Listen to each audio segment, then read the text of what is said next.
Now joining us on stage is Kansas head coach Lance Leipold. Coach, we'll begin with an opening statement, then we'll open up for questions for the media. If you have a question, please raise your hand. Coach? Yeah, thank you very much. It's great to be here today. I want to thank all of you. We have a great turnout of so many writers covering our conference. We greatly appreciate it. We're excited to get started this fall here in Kansas as we move into the renovated David Booth Kansas Memorial Stadium in a Week 0 game against Fresno, and we're excited to get started. All right, we'll start front row, center right. Hey, Coach. Nick Hamilton, Nightcast Media. Despite losing some talent and some leadership, how is Jalen Daniels being able to empower others around him to step up and to lead with him as well? Yeah, I said, throughout the day, get a lot of Jalen Daniels questions. You have a chance to see him, maybe meet with him today. Jalen is healthy. He's excited. The thing I love about Jalen Daniels is he's the same person he was 4 years ago. He's humble. He's hardworking. It's been an interesting road for Jalen and the Jayhawks, and when we see Jalen playing his best, I think there's not many better, that's for sure. But at the same time, as he's had to persevere through some injuries and doing the things, he has stayed the same person. He doesn't make excuses. He's been positive. He walks around with the same smile on his face, and he's never once, like I said, made an excuse or deflected anything that hasn't gone his way. And that alone is something that I know our locker room greatly respects about him, and his energy and his positivity is very, very contagious. Again, if you have a question, please raise your hand and our microphone holders will go to you. We'll go center right. Oh, here, Coach. Tyler Budge, CF Budge. I know it's never that simple in college football, but if you could bottle up one or a few things from that mid-November run you guys had last season, what would it be? Well, as we said, last year kind of hit probably on before that November run is the tough start to the season. And we just didn't play our best when our best was needed. We didn't close out football games we had opportunities to. And at the same time, though, as we talk about our daily process within our program, we didn't waver on that. We didn't deflect and we didn't blame.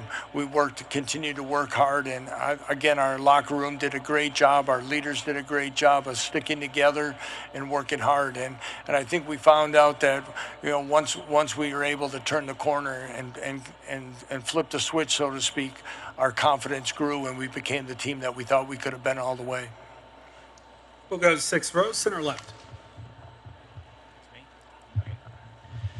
Hey, Lance, Callis Robinette here with the Kansas City Star. You guys start off the season with a Week 0 game and then a Friday game right after that. Why was it important for you guys to start that way? Well, again, the Week 0 game was something that was on the schedule before my arrival. Again, the opportunity when you play a team that's playing at Hawaii, you get a chance to get that Week 0 game. We wanted to keep it once we saw it. It's timing up very well with the new stadium. As you know, there's a limited amount of games on in Week 0. We feel it'll be a great time and exposure for our program and our new stadium. The Friday game, again, is another opportunity to kind of play. And as we go into the third game of the year, then we have a chance for an extra day of prep. So we feel that we played a lot of our FCS opponents on a weeknight, and we felt it would be good to stay in that format. So that's what we went with. Again, if you have a question, please raise your hand. We'll go to the back, center left.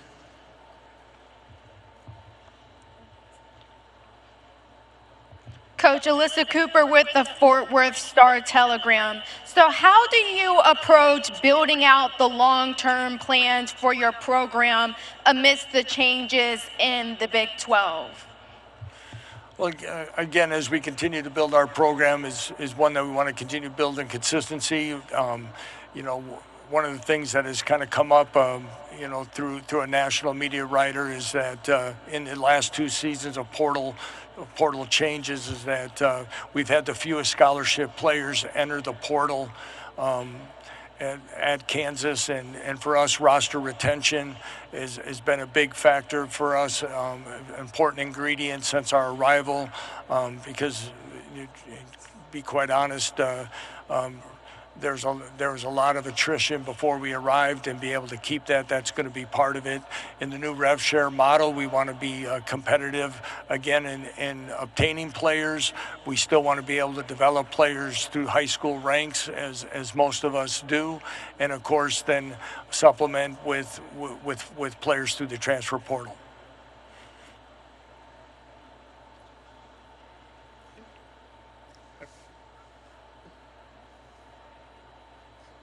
Second row here. Coach Lynn Harrington with Stay Alive in Power 5. How you doing today? I'm doing well. How are you? I am all right. So, last season, you lost the program's all-time leading rusher, Devin Neal.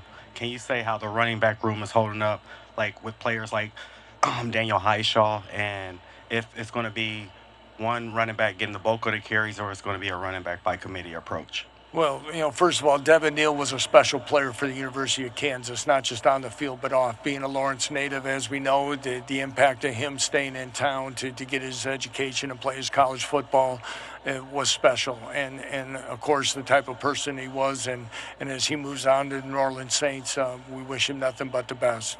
Daniel Highshaw right now is a player who's waited patiently, and honestly, much like Jalen has had a kind of bumpy road with injuries and things. But 2 years ago, before he was injured in the Iowa State game, he probably was playing as good a football as anyone we had offensively.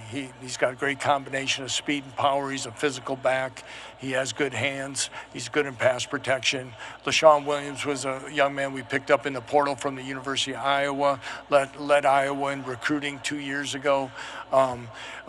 Again, much like Daniel, he's a powerful back, and towards the back end of spring practice, he started to get his legs back about him. I really feel confident about those two guys, sharing the loading and giving us a very good backfield along with Jalen. We'll go center left, sixth row.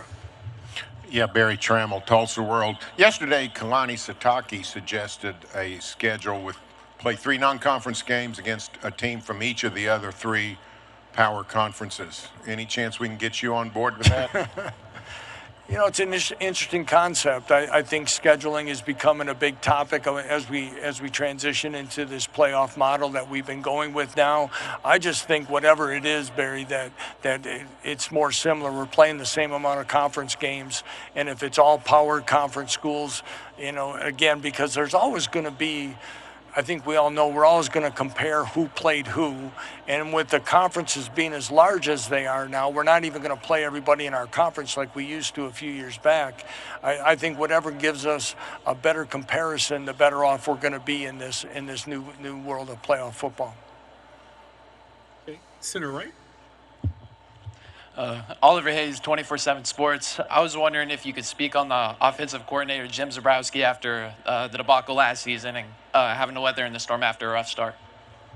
Well, I'll disagree a little bit on debacle, but first of all, we were a top 10 team in rushing. We were yards per play. We ended up being a very productive offense. Did we have some hiccups? Yes, but I still think we had some productive deals, enough that Jeff Grimes was very marketable to the University of Wisconsin. So Jim Zabrowski has taken over as offensive coordinator. Jim was my first hire ever as a head football coach when he gave up a head coaching position in Division III ranks to come be the coordinator at Wisconsin Whitewater. After 3 seasons, I think we lost 3 games and won 2 national championships. He moved on with Jerry Kill. After Coach Kill stepped down, Jim ended up joining us back at Buffalo. He's been with us ever since. He understands our culture. He's been an integral part of our offense and game planning in his role as quarterbacks coach prior. I look forward to him. He called the bowl game against UNLV in Arizona after Andy Koldnicki had moved on. So Jim has plenty of experience. He's got a great mind. Matt Lubik's rejoined us as a co-coordinator. I look forward to what our offense is going to be moving forward. Coach, thank you for your time today, and good luck this season. Thank you.